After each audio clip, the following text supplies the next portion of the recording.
braves gens.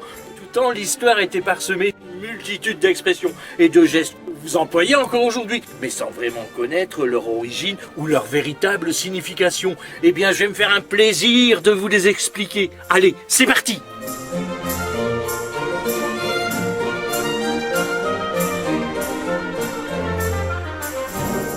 Aujourd'hui, nous allons voir une expression qui nous met en grande difficulté par les extrémités, et c'est joindre les deux bouts.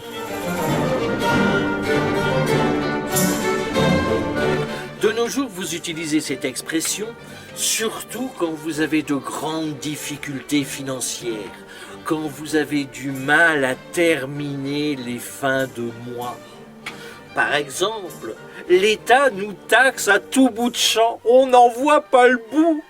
On va finir par ne plus pouvoir joindre les deux bouts. Mais d'où vient cette expression ?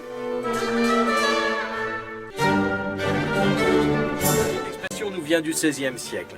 À cette époque, la mode dans la noblesse était de porter des collerettes en dentelle, que l'on appelait des fraises, comme celle-ci. C'était un signe extérieur de richesse. Plus la fraise était grande, plus on était riche. Autant vous dire qu'elle coûtait très cher. Si bien que durant les repas, on la recouvrait d'une serviette suffisamment grande pour ne pas la salir. Il arrivait parfois que des nobles, voulant paraître plus riches, s'acheter des fraises bien plus grandes que leurs moyens, sans pouvoir s'offrir la serviette adéquate. De ce fait, lorsqu'ils passaient à table et qu'ils voulaient nouer leur serviette, eh bien, ils n'arrivaient pas à joindre les deux bouts. Voilà d'où vient cette expression.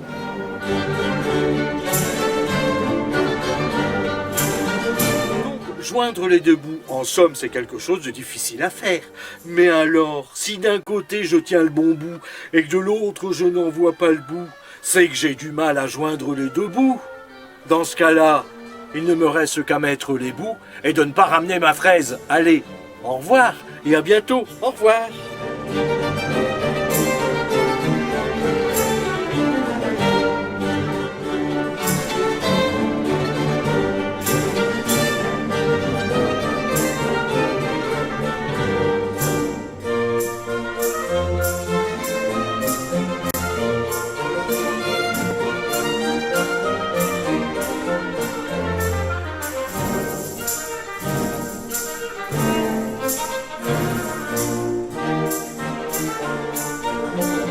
Nous allons voir une expression qui est un coup pour rien, et c'est faire chou blanc.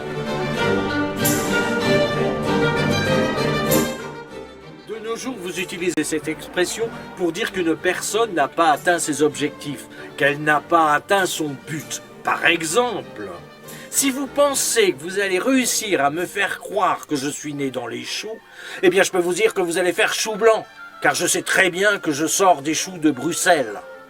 Mais d'où vient cette expression ? Cette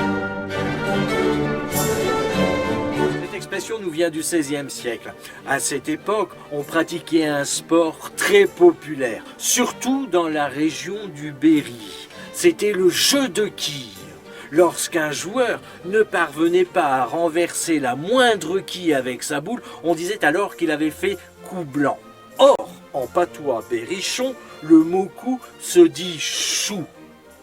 Avec le temps, ce sport est passé de mode, mais l'expression est restée et elle a évolué pour donner faire chou blanc. Voilà d'où vient cette expression.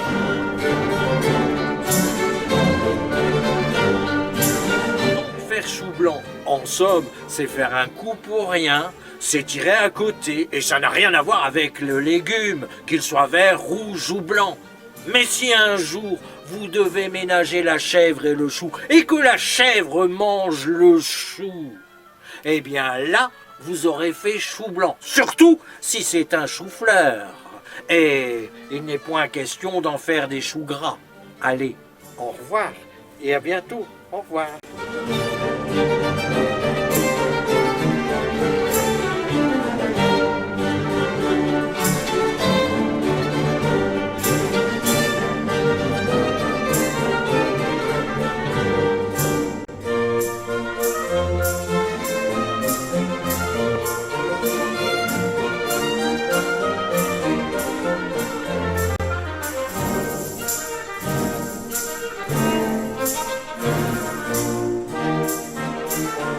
nous allons voir une expression qui est en lien avec la trahison. Et c'est vendre la mèche. De nos jours, vous utilisez cette expression pour dire qu'une personne a trahi un secret, qu'elle a dévoilé un complot. Par exemple, je voulais faire une surprise à ma femme en lui offrant une mèche de mes cheveux. Eh bien, d'avance, elle était au courant, quelqu'un lui avait vendu la mèche. Mais d'où vient cette expression ? Cette expression nous vient du XVIe siècle. À cette époque, les artificiers dans l'armée éventaient ou soufflaient sur la mèche d'un explosif ennemi dans le but de le neutraliser et d'éviter une explosion désastreuse. Cette pratique a donné naissance à l'expression « éventer la mèche » que l'armée utilisait lorsqu'une personne dévoilait quelque chose à l'air libre dans le but d'éviter le pire.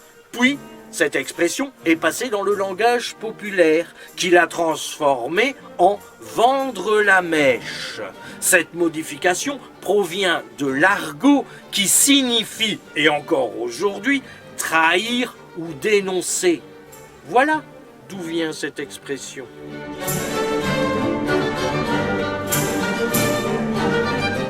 vendre la mèche, ce n'est pas vendre une mèche de ses cheveux, ni vendre la mèche d'un pétard, même si vous êtes en colère.